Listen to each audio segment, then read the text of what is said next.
प्रसाद मौर्य क्या अखिलेश यादव के लिए बन गए सिरदर्द? मोदी का यादव कार्ड, अखिलेश का ब्राह्मणवाद, स्वामी ब्राह्मण को गाली दें, अखिलेश गले मिले। उत्तर प्रदेश की राजनीति में समाजवादी पार्टी अध्यक्ष और पूर्व सीएम अखिलेश यादव भारतीय जनता पार्टी के वोट बैंक में सेंधमारी की कोशिश करते दिख रहे हैं। इसीलिए पीडीए की तरफ भी अपनी राजनीति को आगे बढ़ाने का प्रयास करते दिख रहे हैं। पीडीए यानी पिछड़ा दलित अल्पसंख्यक समाज को अपने वोट बैंक से जोड़ने की कोशिश की जा रही। समाजवादी पार्टी के गठन के बाद मुलायम सिंह यादव ने इसके कोर वोट बैंक के रूप में मुस्लिम और यादव समाज को स्थापित किया। बाएं समीकरण सपा के साथ बन रहा तो पार्टी प्रदेश में पावरफुल बनी रही, लेकिन वर्ष 2014 में ओबीसी की राजनीति को देश के स्तर पर नरेंद्र मोदी के भाजपा की राजनीति के केंद्र बिंदु बनने के साथ स्थापित कर दिया गया। समाजवादी पार्टी बाएं समीकरण तक सीमित रही और भाजपा ने ओबीसी, स्वर्ण और दलित वर्ग के बीच पैठ बना ली। इस कारण सपा अपने वोट बैंक में सिमटी रही और भाजपा का वोट बैंक इतना ज्यादा बड़ा हो गया कि उसको पार करने में मुश्किल हो गई। लोकसभा चुनाव 2024 की तैयारियों में जुटी सपा को भाजपा से निपटना है और साथ ही उन्हें पार्टी के नेता स्वामी प्रसाद मौर्य का बयान से भी निपटना पड़ रहा है। अखिलेश यादव के सामने इस कार्यक्रम में स्वामी प्रसाद मौर्य के बयानों का मुद्दा भी उठा। स्वामी प्रसाद मौर्य ने लगातार ब्राह्मणों और हिंदू समाज के खिलाफ बयान दिया है। हिंदू देवी देवताओं और धार्मिक ग्रंथों को निशाना बनाकर स्वामी प्रसाद मौर्य ने एक अलग ही माहौल बनाने का प्रयास किया। माना गया है कि इससे समाजवादी पार्टी दलित समाज को जोड़ने में कामयाब हो जाएगा।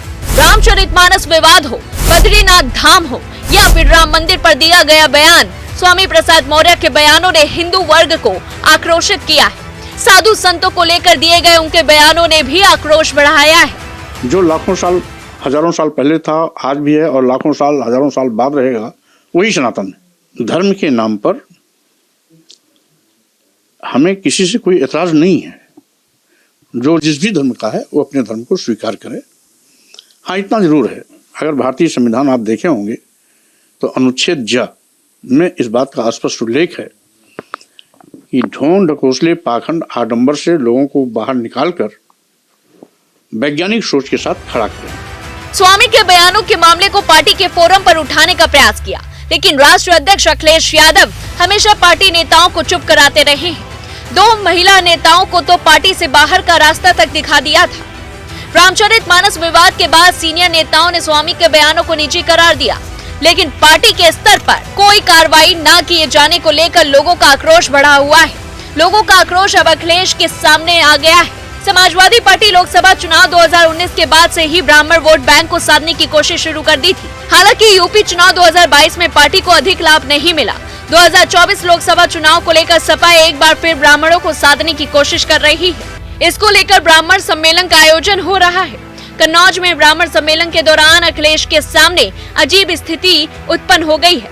दरअसल इस बैठक में ब्राह्मण समाज के प्रतिनिधियों ने अखिलेश के सामने ही स्वामी प्रसाद के बयान का मुद्दा उछाल दिया और इस मामले को लेकर ब्राह्मण समाज के भीतर की नाराजगी की जानकारी भी अखिलेश को मिली है।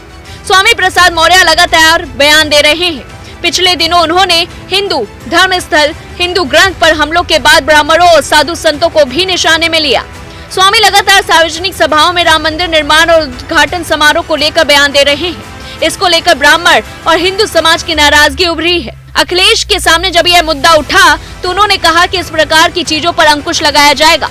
उन्होंने सभी नेताओं और कार्यकर्ताओं को नसीहत तक दे दी कि धर्म और जाति को लेकर टिप्पणी न करें। हालांकि उनके पहले दिए बयानों का कोई खास असर नहीं हुआ है।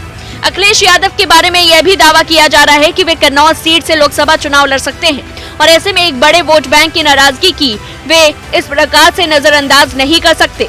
अखिलेश ने सम्मेलन में कहा है कि स्वामी प्रसाद मौर्य के इस प्रकार के बयानों पर अंकुश लगाया जाए। हालांकि अखिलेश इस पर कितना अमल करेंगे ये देखना दिलचस्प होने वाला है। इस पूरी खबर को लेकर के आपकी क्या कुछ राय है हमें कमेंट बॉक्स में जरूर बताएं और ऐसी तमाम बड़ी खबरों से जुड़े रहने के लिए देखते रहिए दैनिक हिट।